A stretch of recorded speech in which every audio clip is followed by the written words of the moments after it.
मुंबई से उठी सियासी लहर क्या दिल्ली में बदल देगी संसद का समीकरण?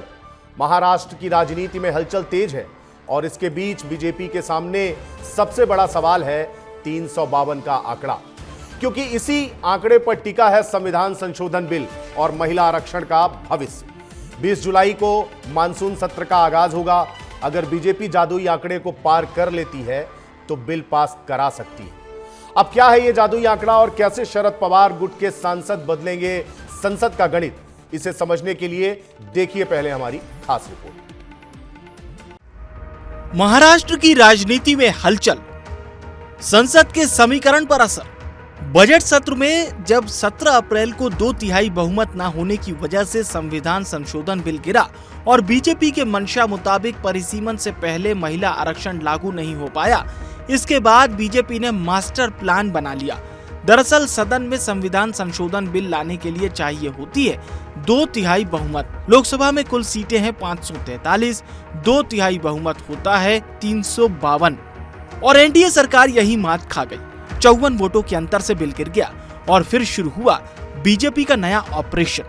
चर्चा है कि टीएमसी के 20 लोकसभा सांसद एनडीए का समर्थन कर सकते हैं, जिससे संख्या 318 हो सकती है। अगर डीएमके के 22 सांसद भी साथ आते हैं तो आंकड़ा 340 तक पहुंच जाएगा। वहीं महाराष्ट्र में उद्धव गुट के 6 सांसदों के शिंदे के साथ जाने की चर्चा है, जिससे संख्या 346 हो सकती है। यानी 352 के लक्ष्य तक पहुंचने के लिए बीजेपी को अभी भी 6 सांसदों की जरूरत होगी और यही 6 सांसद महाराष्ट्र की एनसीपी शरद पवार की पार्टी पूरा कर सकती है।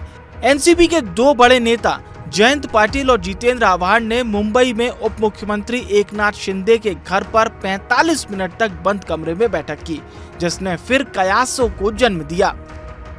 will consider provided consider इंग्रजी में रिपीट करती है consider supporting if the 50% cap is to be discussed and the bill how will it be implemented is still a question mark। Supriya Sule ने बयान भी इतने संतुलन से दिया कि राजनीतिक गलियारों में हलचल तेज हो गई। नेता शरद पवार पर भरोसा नहीं। शरद पवार जी ने कोई एक कर्टसी मीटिंग क्या कर ली तो पहले संजय राउत गालियां बकते हैं, अपमानित करते हैं शरद पवार जैसे नेता को। विपक्षी एकता और एक विपक्षी एकजुटता, हाँ हालांकि वो बिगड़ा है, टीएमसी को तोड़ा है, शिवसेना यूबीटी को तोड़ा है, पर अभी लंबा जाना है उनको 2/3 बहुमत मिलने के। अब कांग्रेस भले ही सत्तारूढ़ पार्टी पर आरोप लगा रही हो, लेकिन सच्चाई तो यही है कि कांग्रेस के वरिष्ठ नेता राहुल गांधी इस मुद्दे पर मुखर नहीं हो पा रहे हैं। पहले राहुल 20 दिन विदेश में रहे और विदेश से आए तो पंजाब पॉलिटिक्स में लग गए। 4 दिन बाद होश आया तो कांग्रेस आलाकमान की बैठक बुला मॉनसून सत्र की रणनीति बनाई, लेकिन इतनी देरी से जागना अब उनके काम आता है, ये बड़ा सवाल है। इस मामले में जो है सबको ये नहीं पता ना कि कौन दल उनको छोड़ के जा रहा है, क्या कर रहा है, तो इसलिए कांग्रेस के पास क्लियरिटी नहीं है। इसलिए कांग्रेस का कोई साफ स्टैंड इसमें नहीं दिख रहा है। मूलतः केवल यही है कि वो चाहते हैं कि बिल पहले लोगों को सर्कुलेट हो, उसको पढ़ें, उसके बाद स्टैंड तय करें।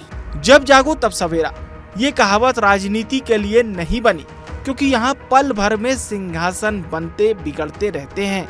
लोकसभा के अलावा बीजेपी राज्यसभा में भी मजबूत हो रही है। आम आदमी पार्टी के 7 और टीएमसी के 8 सांसदों का साथ बीजेपी को मिला है। ब्यूरो रिपोर्ट, विस्तार न्यूज। क्या लगता है आपको, संसद का गणित बदलने में कामयाब हो पाएगी भाजपा, जिस तरीके से मुंबई में हलचल जोर हो गई है? देखिए, जो बीजेपी लगातार बड़ी बड़ी बैठकें कर रही है, इससे तो ये साफ जाहिर होता है कि मानसून सेशन में कॉन्स्टिट्यूशन अमेंडमेंट बिल आएगा, जिसमें डिलिमिटेशन और विमेन रिजर्वेशन पर बात होगी, पेश किया जाएगा। इसके पीछे आपने जो कहा, मैं उसको थोड़ा सा आगे बढ़ाता हूँ।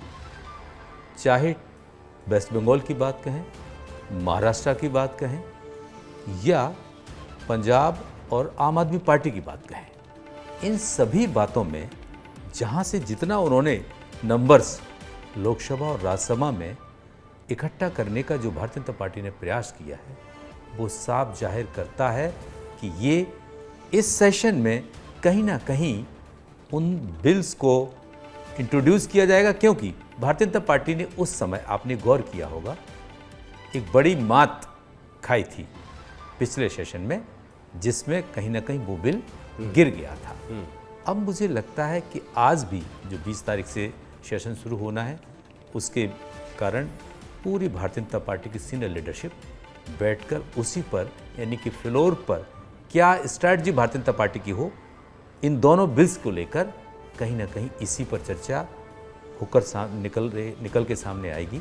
और मुझे लगता है कि जैसे कि आपने पूछा कि क्या इस नंबर को वो पास कर पाएंगे या अचीव कर पाएंगे, तो मुझे लग रहा है कि अब भारतीय जनता पार्टी अगर दोबारा इसको इंट्रोड्यूस कर रही है या प्रेजेंट कर रही है, तो आप ये मान के चलिए कि उसने पूरी तैयारी पीछे से कर ली होगी। पिछली बार बीजेपी ये जानती थी, एनडीए जानता था कि ये पास नहीं हो पाएगा।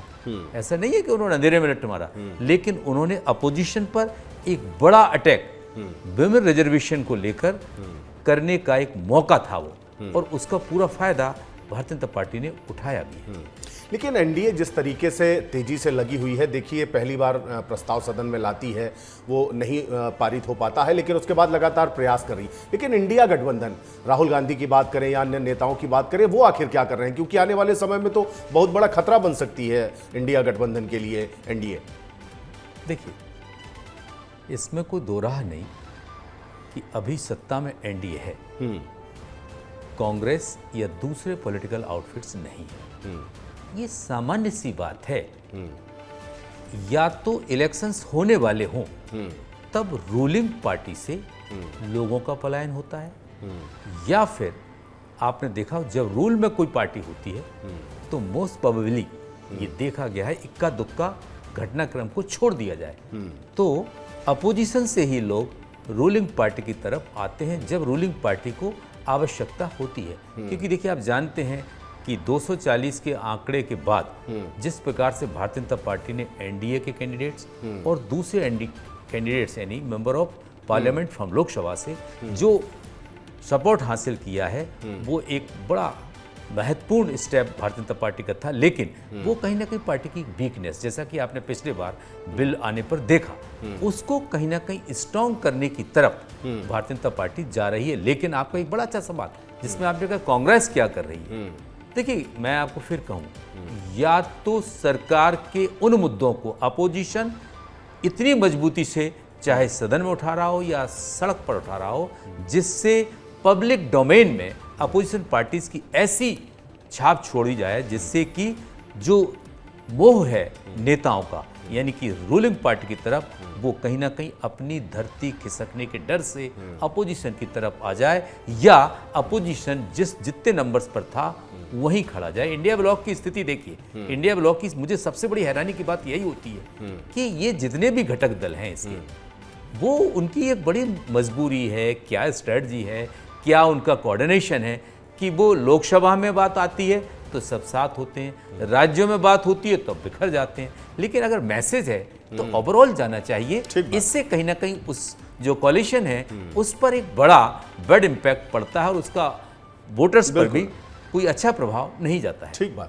ठीक बात है, बिल्कुल निश्चित रूप से। अब इस बार का जो मानसून सत्र है वो तो या तो बहुत ऐतिहासिक होने वाला है, क्योंकि अगर भारत एनडीए ने ये 352 का आंकड़ा छू लिया तो फिर वो अपने जो बिल पास कराना चाहती है उसमें कामयाब हो जाएगी। अब इस पूरे मामले में एक्सपर्ट कमेंट क्या है वो जान लेते हैं। संसद में किसी भी संविधान संशोधन के लिए सिर्फ राजनीतिक इच्छा शक्ति नहीं बल्कि संख्या बल सबसे अहम होता है। बीजेपी अगर 352 के आंकड़े के करीब पहुंचती है तो सहयोगी दलों और छोटे गुटों की भूमिका निर्णायक हो जाएगी।